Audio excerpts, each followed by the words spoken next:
Sou uma contadora de histórias e gostaria de contar a vocês algumas histórias pessoais sobre o que gosto de chamar o perigo de uma história única.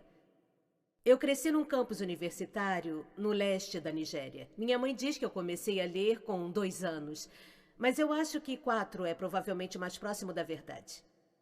Então, fui uma leitora precoce, e o que eu lia eram livros infantis britânicos e americanos.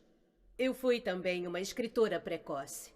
E quando comecei a escrever por volta dos 7 anos, histórias com ilustrações em giz de cera, que minha pobre mãe era obrigada a ler, eu escrevi exatamente os tipos de histórias que eu lia. Todos os meus personagens eram brancos, de olhos azuis. Eles brincavam na neve e comiam maçãs. Eles falavam muito sobre o tempo, em como era maravilhoso o sol ter aparecido. Agora, apesar do fato de que eu morava na Nigéria, eu nunca havia estado fora da Nigéria. Nós não tínhamos neve. Comíamos mangas e nunca falávamos sobre o tempo porque não era necessário. Meus personagens bebiam muita cerveja de gengibre porque as personagens dos livros britânicos que eu lia bebiam cerveja de gengibre. Não importava que eu não soubesse o que era cerveja de gengibre.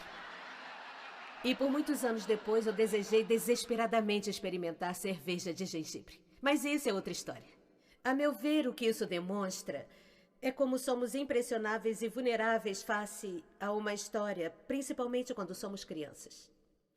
Porque tudo o que eu havia lido eram livros nos quais as personagens eram estrangeiras. Eu me convenci de que os livros, por sua própria natureza, tinham que ser estrangeiros e tinham que ser sobre coisas com as quais eu não podia me identificar. As coisas mudaram quando eu descobri os livros africanos. Não havia muitos disponíveis e não eram tão fáceis de encontrar quanto os estrangeiros, mas devido a escritores como Chinua Achebe e Kamara Lai, eu passei por uma mudança mental em minha percepção da literatura. Percebi que pessoas como eu, meninas com a pele cor de chocolate, cujos cabelos crespos não podiam formar rabos de cavalo, também podiam existir na literatura. Comecei a escrever sobre coisas que eu reconhecia. Eu amava aqueles livros americanos e britânicos que eu lia. Eles mexiam com a minha imaginação, me abriam novos mundos. Mas a consequência inesperada foi que eu não sabia que pessoas como eu podiam existir na literatura. Então, descobrir escritores africanos resultou numa coisa: me salvar de ter uma única história sobre o que os livros são. Venho de uma família nigeriana convencional de classe média. Meu pai era professor, minha mãe é administradora. Então, tínhamos, como era normal, empregada doméstica que frequentemente vinha das aldeias rurais próximas. Então, quando fiz 8 anos, arranjamos um menino para casa. Seu nome era Fide. A única coisa que minha mãe nos disse sobre ele foi que sua família era muito pobre. Minha mãe enviava inhames, arroz e nossas roupas usadas para sua família.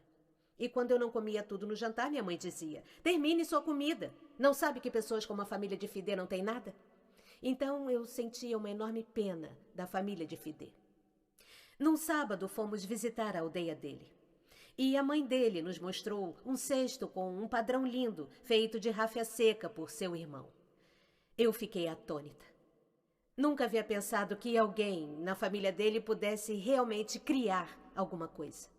Tudo o que eu tinha ouvido falar sobre eles era de como eram pobres. Assim havia se tornado impossível para mim vê-los como alguma coisa além de pobres. Sua pobreza era minha história única sobre eles.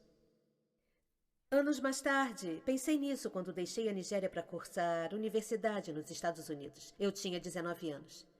Minha colega de quarto americana ficou chocada comigo. Ela perguntou onde eu tinha aprendido a falar inglês tão bem e ficou confusa quando eu disse que, por acaso, a Nigéria tinha o inglês como sua língua oficial. Ela perguntou se podia ouvir o que ela chamou de minha música tribal e, consequentemente, ficou desapontada quando eu toquei minha fita de Mariah Carey. Ela presumiu que eu não soubesse como usar o fogão. O que me impressionou foi que ela sentiu pena de mim antes mesmo de ter me visto. Sua posição padrão para comigo, como uma africana, era um tipo de arrogância bem intencionada, piedade. Minha colega de quarto tinha uma única história sobre a África, uma única história de catástrofe. Nessa única história não havia possibilidade dos africanos serem iguais a ela de jeito algum. Nenhuma possibilidade de sentimentos mais complexos do que piedade. Nenhuma possibilidade de uma conexão com humanos iguais. Devo dizer que antes de ir para os Estados Unidos, não me identificava conscientemente como uma africana. Mas nos Estados Unidos, sempre que o tema África surgia, pessoas vinham a mim, não importava que eu não soubesse nada sobre a Namíbia.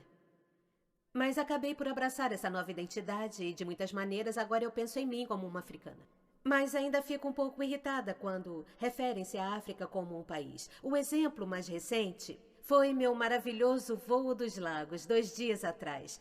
Não fosse um anúncio de um voo da Virgin sobre o trabalho de caridade na Índia, África e outros países. Então, após ter passado vários anos nos Estados Unidos como uma africana, comecei a entender a reação da minha colega para comigo. Se eu não tivesse crescido na Nigéria, e se tudo que eu conhecesse sobre a África viesse das imagens populares, eu também pensaria que a África era um lugar de lindas paisagens, com maravilhosos animais e pessoas incompreensíveis, lutando guerras sem sentido, morrendo de pobreza e AIDS, incapazes de falar por eles mesmos e esperando serem salvos por um estrangeiro, branco e gentil. Eu veria os africanos do mesmo jeito que eu, quando criança, havia visto a família de Fidé. Eu acho que essa única história da África vem da literatura ocidental. Então aqui temos uma citação de um mercador londrino chamado John Locke, que navegou até o oeste da África em 1561 e manteve um fascinante relato de sua viagem. Após referir-se aos negros africanos como bestas que não têm casas, ele escreve: eles também são pessoas sem cabeças, que têm sua boca e seus olhos em seus seios. Eu rio toda vez que leio isso, e alguém deve admirar a imaginação de John Locke. Mas o que é importante sobre sua escrita é que ela representa o início de uma tradição de contar histórias africanas no Ocidente. Uma tradição da África subsaariana como um lugar negativo, de diferenças, de escuridão, de pessoas que, nas palavras do maravilhoso poeta Rudyard Kipling, são metade demônio, metade criança. Eu gostaria de finalizar com esse pensamento. Quando rejeitamos uma única história, quando percebemos que nunca há apenas uma história sobre algum lugar, reconquistamos um tipo de paraíso. Obrigada.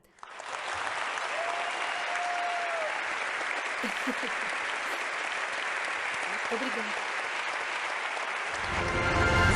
Versão brasileira Eclipse.